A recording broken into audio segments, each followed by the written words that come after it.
అజ్ఞాతం వీడిన డైరెక్టర్ రామ్ గోపాల్ వర్మ సంవత్సరం కింద నేను వేసిన ట్వీట్లకు మనోభావాలు దెబ్బతిన్నాయని కేసులు పెడుతున్నారు. ఒకే రోజు 4 వేరువేరు ప్రాంతాల్లో నలుగురికి మనోభావాలు దెబ్బతిన్నాయా?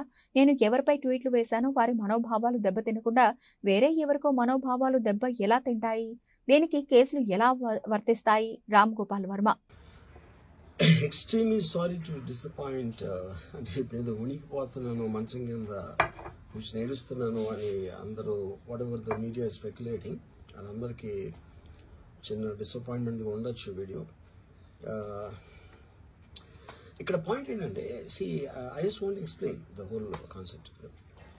ఇప్పుడు నేను ఆల్మోస్ట్ ఒక 1 year బ్యాక్ ఏదో ట్వీట్స్ పెట్టాను అనే ఎలిగేషన్. ఆ ట్వీట్స్ ఎవరో మనోభావాలు దెబ్బతిన్నాయి. ఇక్కడ విచిత్రం ఏంటంటే 1 year బ్యాక్ పెట్టిన ట్వీట్స్ 4 డిఫరెంట్ ప్లేసెస్లో 4 డిఫరెంట్ జ్యూరిస్డిక్షన్స్లో నలుగురికి ఒకే 3-4 రోజుల వ్యవధిలో వాళ్ళ మనోభావాలు దెబ్బతిన్నాయి. వాళ్ళు ఆ పరంగా కంప్లైంట్ ఇవ్వడం, కేసులు పెట్టడం జరిగింది. ఇక్కడ పాయింట్ 1 ఎవరి మీద అయితే నేను పెట్టానని వాళ్ళు చెప్తున్నారో వాళ్ళకి లేదు, ఎవరో థర్డ్ పార్టీ, అసలు సంబంధం లేనివాడు.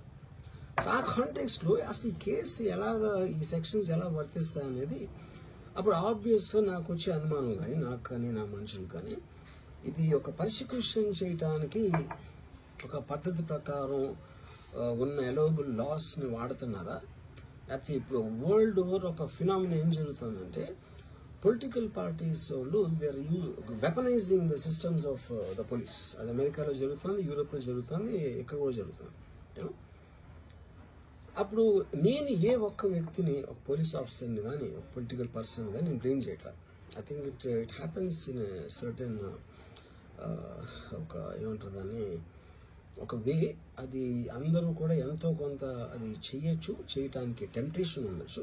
But eventually there is the law of the land which will take the final call. So అది that I completely agree, believe in that and I abide by that as a citizen. So ఇప్పుడు ఇక్కడ జరిగింది ఏంటి, నాకు ఒక notice వచ్చింది, నేను ఒక రిప్లై ఇచ్చాను, ఫలానా చోట ఫలానా తారీఖు నేను వస్తాను.